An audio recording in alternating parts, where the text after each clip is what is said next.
Hey everybody, welcome to the 3M podcast. I'm your host, Jeremiah Wheelersburg. This is our first episode of season 2. We'll call it chapter 2 of the 3M podcast. This is the show where we talk about the minister, the ministry, and me. We talk about how we can glorify God in all things. And we're back here with special guests, our always special guests, Joel Wheelersburg, PJ. I'm here and I'm glad to be. Pastor of Calvary Reach in North Aurora, Colorado. And we've got the man with 3 names, Ryan Ritchie Wilson. Hey guys, what's up? All right, so what we're talking about today is we're going to continue our theology series, but the only way to justify such a long gap between episodes was just to call this season 2, and so that's what we're doing here. Took a break like Stranger Things. Exactly. So, Stranger Things, yeah. I want to talk about Stranger Things now that you brought that up. But yeah, we'll do a State of the Podcast episode where we just kind of talk about the podcast. This podcast started out as just an experiment. I had some material from a book that I was giving away from free online, and then so I thought I could use that material just to get some episodes out there and see if there was any interest. And people did listen, and the feedback I've gotten so far was that they liked the episodes with you guys and Josh Reagan the most, as far as just a conversation about biblical things and life. And so our most popular episodes were the last one we did about pastoral ministry and how we got into pastoral ministry. And that was the season finale. That was the season finale, yeah. Exactly. So that ended the first season. And then people liked hearing about friendship and ministry. So that's interesting that people liked. So important. Yeah, about friendship. So we're friends. We're becoming better friends. So we can talk about that a little bit. Let me get the update here real quick. But that's interesting. People are really interested in a topic that's going to be coming up about spiritual abuse and wolves in the church. So look for that coming up. Spiritual abuse and the Wolves Among Us series. People like the natural theology. So they like the theology series that we were doing. So we're going to jump into that today. And, but yeah, I like this. We're sitting around breaking all the rules. We're in the garage hanging out. We've got the garage door open so you can hear the traffic in the background. But we're eating snacks around microphones and drinking tasty beverages around the microphone. And I don't think having like beverages and food in the studio is kosher because all the sound. Yeah, we're breaking all the rules. It's no holds barred.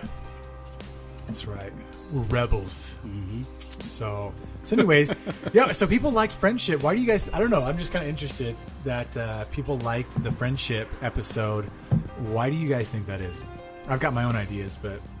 Well, I think like systems, you're talking about, we're talking a little bit about systematic theology and things like that.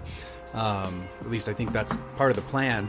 But I think sometimes we can systematize our relationships and just break them up into categories, and I've got my worldly friend, or I've got my Christian friends. We break them up into these groups or these categories instead of just going, hey, I'm called as a believer in Jesus Christ from the written word of God.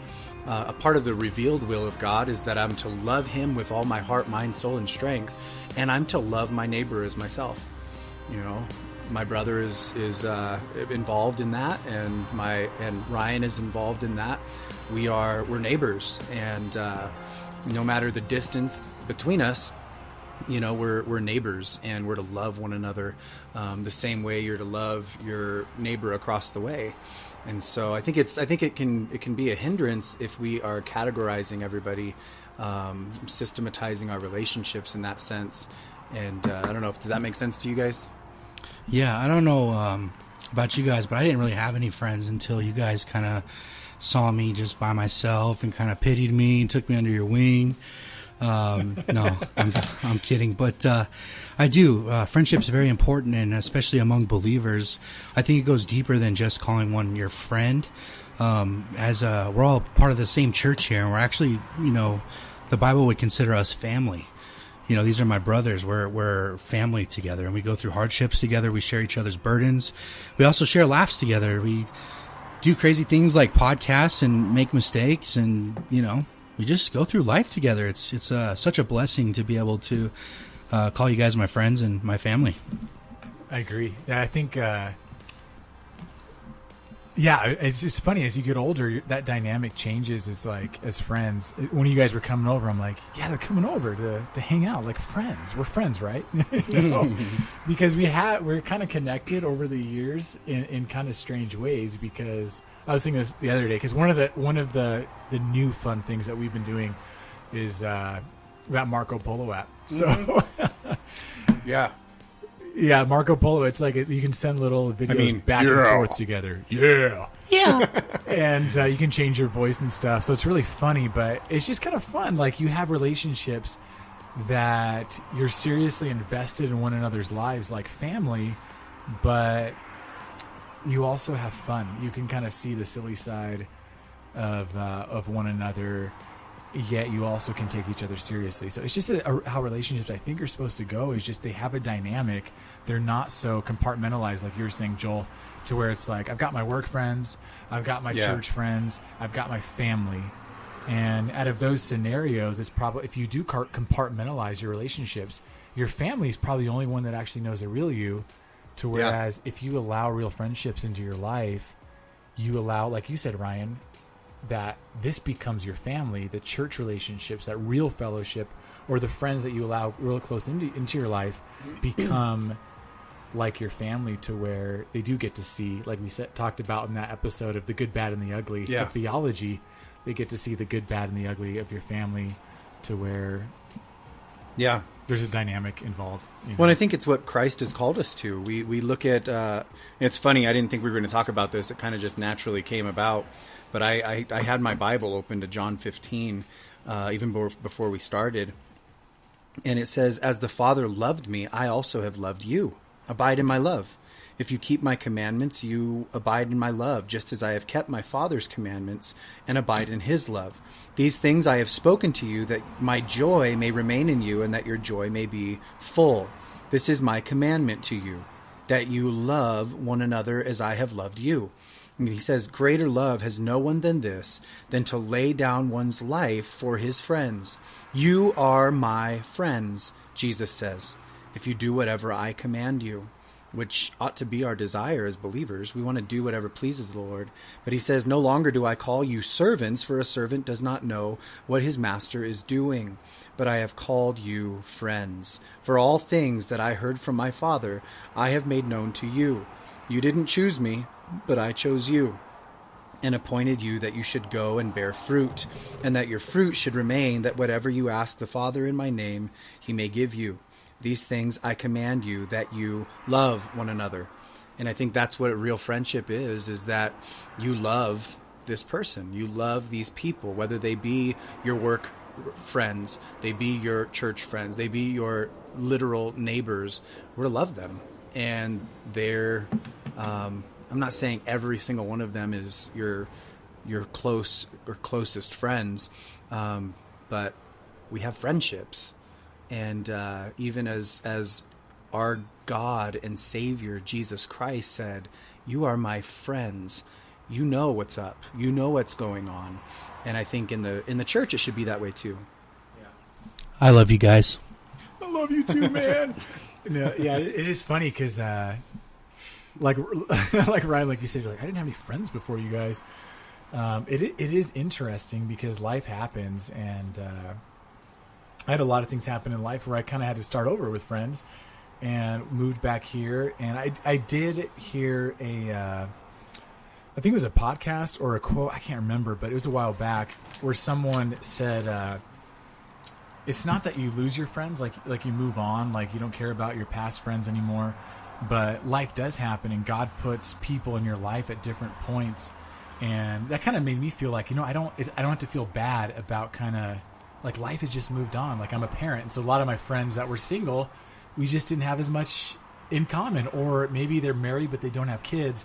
And I think now we kind of got to the point where life has gotten a lot busier, where we keep popping out these babies, and and it's like a different dynamic, you know. So it's nice to kind of go. This is rare, right? That we get together, hang out, have some casual guy time, and it changes. So I don't know if you guys have anything to say about that, the dad life and the parent life, and how that dynamic works, as far as no, that friends. is hard. It's hard because I've told Ryan, you know, we have a friend at work who invites us over, and I've been like, man, I feel bad. Like, I have to say no so many times.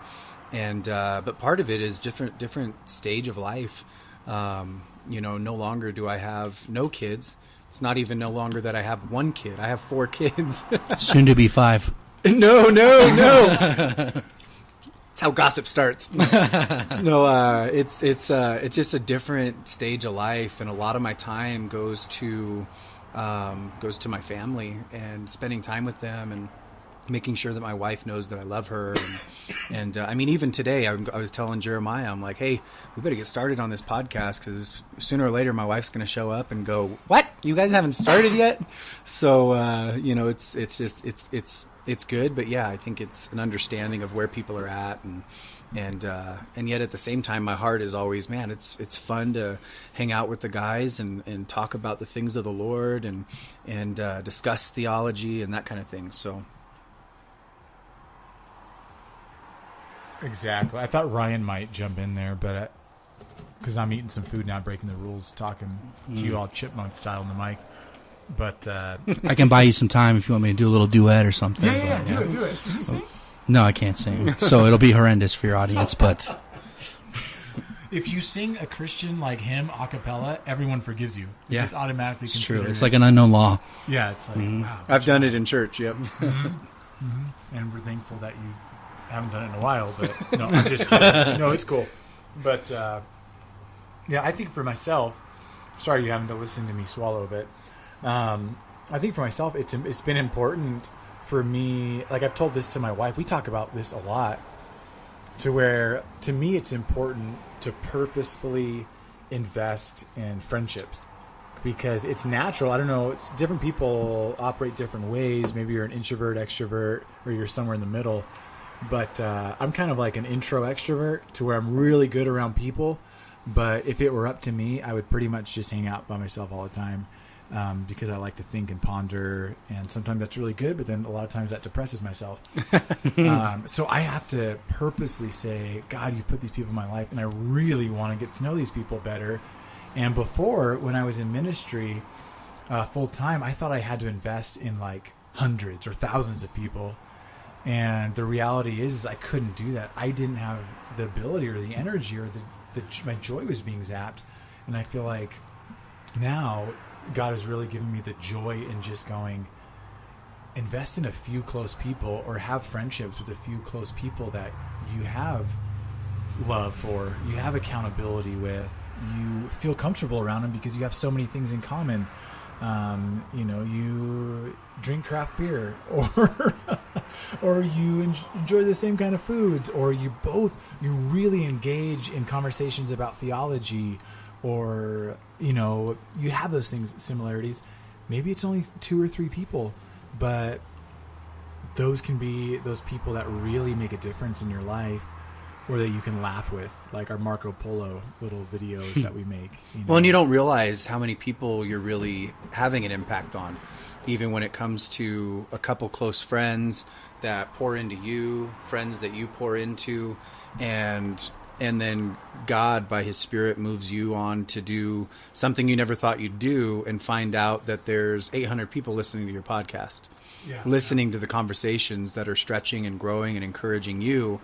But now, you know, people are being encouraged and edified through a conversation that you're having, and now they're talking about it, and now they're investing in somebody else, and you just don't see that spiral that's going on, that's really impacting people. So maybe there's somebody listening right now, and they're kind of like bumming out. You know, maybe they don't have that.